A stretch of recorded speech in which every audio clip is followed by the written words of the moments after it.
November 4, 2008. I started my day like all others. I drove my brother and I to school. I was in my senior year and Stephen was in 8th grade. I don't recall that day, but I was told by my theater teacher, Mr. Stanley, that during our evening play rehearsal of Beggar's Opera, I was supposed to go to the ground to be kissed by a girl. After that part, I became dizzy and started to slur my words. They said that I started having difficulty with the left side of my body. My condition worsened. I began to throw up and thrash around on the ground like a serious seizure, and the paramedics took me out of the school cafeteria to the ambulance until Care Flight took me to the hospital. Once at the hospital, they took me in for a CAT scan which revealed I had a massive bleed to my brain. One of my blood vessels burst. They took me straight to surgery. With terrible news, the doctors told my parents that most likely I would not make it through the night. My mom asked the staff if the number 1 meant no hope, and the number 10 meant great hope of survival. What number would they rate me? They told her the number 1. With an apology that they were so sorry for this news. After 6 months in an open eye coma, numerous surgeries, and a massive blood clot in my left leg, there was not much hope left for me. One of the surgeons that operated on me that night later told me that I was his very first patient that he had seen that survived such a massive bleed. The aneurysm was on my right side of my brain, but because of the swelling of the brain, it damaged the left side of my brain, therefore causing all functions of my body to be affected. What I miss most is the use of my mouth to enjoy the tender juiciness of a nicely grilled steak, or to tell my crazy kid brother just how annoying he could be. It has been asked of me why I do not feel sorry for myself. My answer is because of my faith in God. I have come to realize how fragile life is. Whatever you are dealt with in this lifetime, that there is hope, and I am living proof that when there is seemingly impossible circumstances, God will help you. Now I believe that since God spared my life, my mission is to give hope to everybody. Let's look at Job's life. God said that Job was the finest man in all the earth, a man of complete integrity. He feared God and would have nothing to do with evil. But everything for Job fell apart. He lost everything, including his children. He got struck with a severe case of boils from head to toe. While suffering with all this pain, his wife tells him, "Are you still trying to maintain your integrity? Curse God and die." Job said, "I came naked from my mother's womb, and I will be stripped of everything when I die. The Lord gave me everything I have, and the Lord has taken it away." In Job's case, God blessed Job with everything he lost, including 7 sons. And still Job said, "Praise the name of the Lord." In all of this, Job did not sin by blaming God. So therefore, I am here to tell you that I do not blame God for what has happened to me. But rather, I want to encourage you that no matter what you are dealt with in this life, God is for you, not against you. Just like Job, regardless of whatever happens in our life, we ought to continue to put our trust in the Lord. Isaiah 40, verse 31 says that they who wait upon the Lord shall renew their strength. They shall mount up with wings as eagles. They shall run and not be weary. They shall walk and not faint. The verb wait simply means that those who are in the middle of the worst circumstances that this life can bring to you, and when you are not able to see nor understand God's whole plan and what He is doing through it all, but yet you can still say, "I am going to put my trust and my faith in God and give Him my full attention." That is what it means to wait upon the Lord.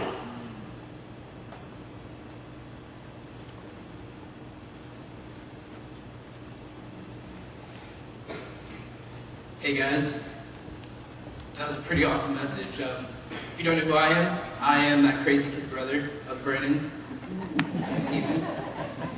And I just kind of want to share my testimony and that same exact story, but from a different point of view.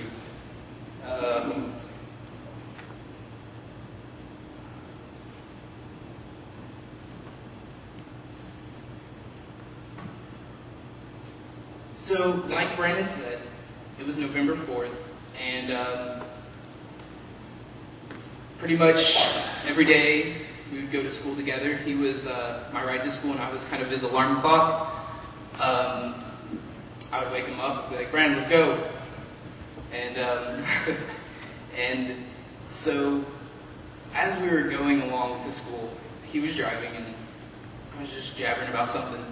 And there was like a slight bend in the road towards the school, and all of a sudden the car just like got off the road pretty much, and the whole thing just started, the car just started shaking. And I looked at him and I was like, dude, what are you doing? Because his eyes were right on that road, but his body wasn't doing anything. And that like freaked me out. And then like a few seconds later, he was just like, oh, like I'm off the road. And decided to get back on. And I remember going off at him and like yelling at him all the way to school. And when he dropped me off, I didn't say anything else. I just slammed the door and I left. So later that day, when I got home from school, he wasn't home because he was at that play rehearsal for Beggar's Opera. And so I just decided to watch a movie by myself. And all of a sudden the phone rang, and it was his girlfriend. Like her voice just sounded really scared, very frightened. And I was like, hey, what's up? And she was just like, are your parents there? And I was like, yeah, why? Well, there's something wrong with Brandon. Go get your parents. And I was like, okay. And so I went to my mom and I was just like, hey, something's wrong with Brandon. She's like, okay. And so they talked. And after that, my parents, both my dad and my mom, had to run to go check on Brandon. And before they left, we pretty much discussed that we thought it was a nosebleed because Brandon got dehydrated real quickly and he would just get these random nosebleeds. So we're like, okay, that must be it. And they left, and I stayed home watching my movie. And I thought they'd be like back within like 10 minutes, 15 minutes at the most. They didn't get like, I looked at the clock and it was already 45 minutes past. And I was just like, where are they? Like, this is like really like annoying me. And eventually I heard a knock on the door and I answered it. And it was our neighbor across the street. He was like, hey, like you gotta come with us. My family and I are gonna go see your brother at the hospital. He's at the hospital right now. We need to go. And I was like, okay, let's go. And so when we got there, like, I saw people from my school and people from our church, and already some of them were like crying.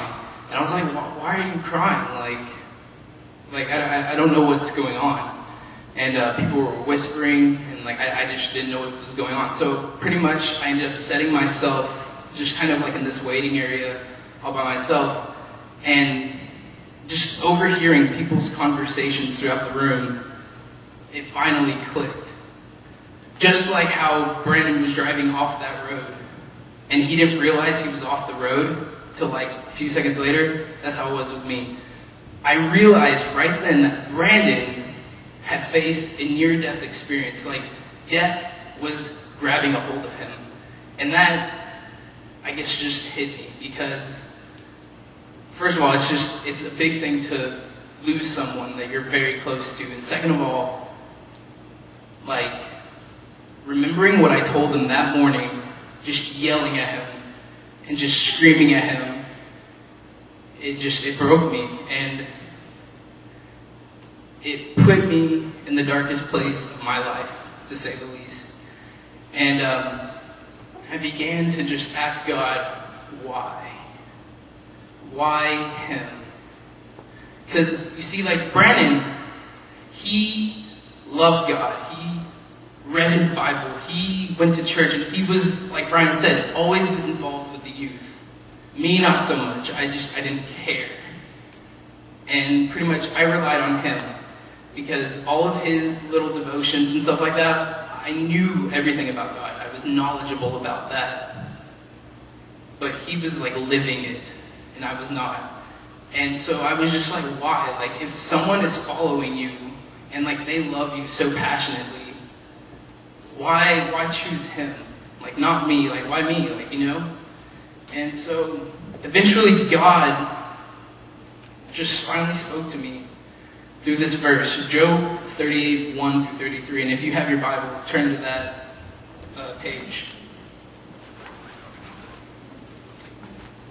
And it says, "From out of a storm, the Lord said to Job, 'Why do you talk so much when you know so little?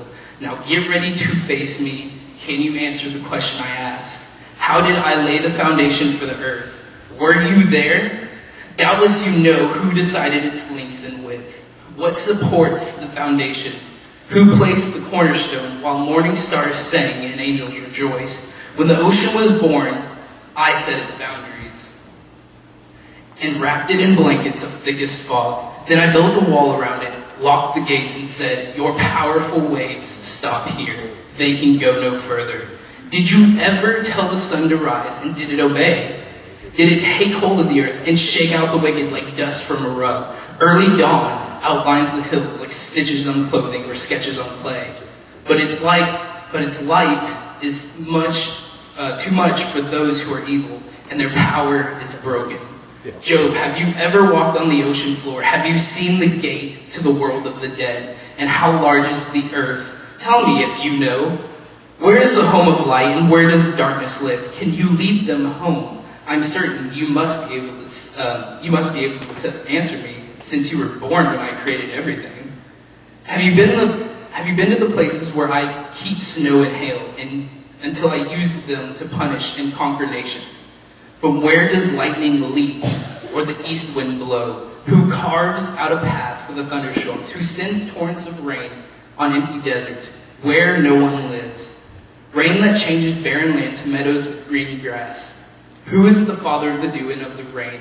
Who gives birth to the sleet and the frost, the fall and the winter, and the streams and lakes that freeze solid as a rock? Can you arrange stars in groups such as Orion and Pleiades?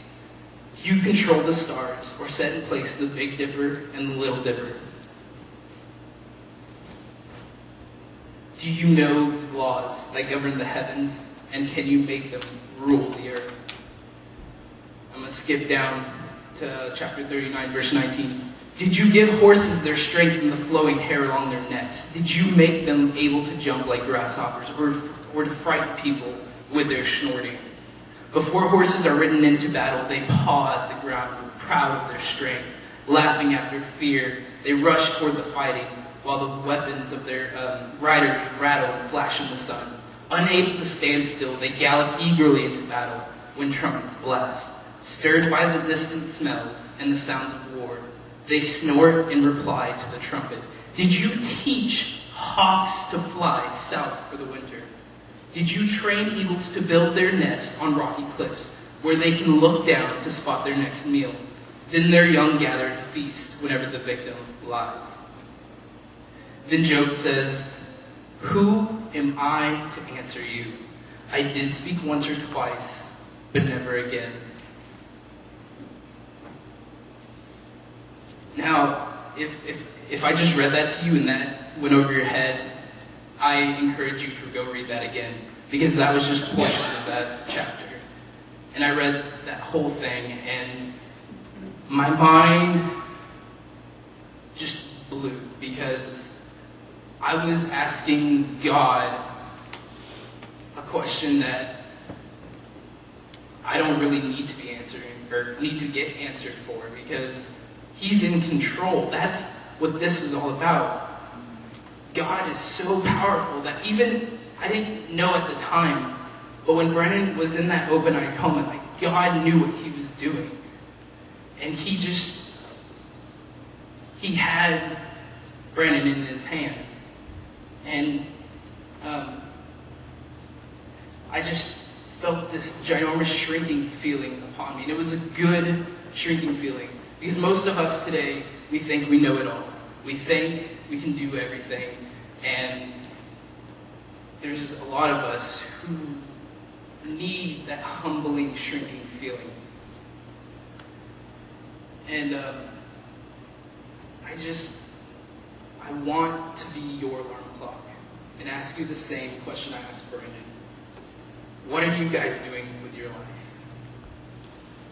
Are you using it for God, or are you wasting it on nothing?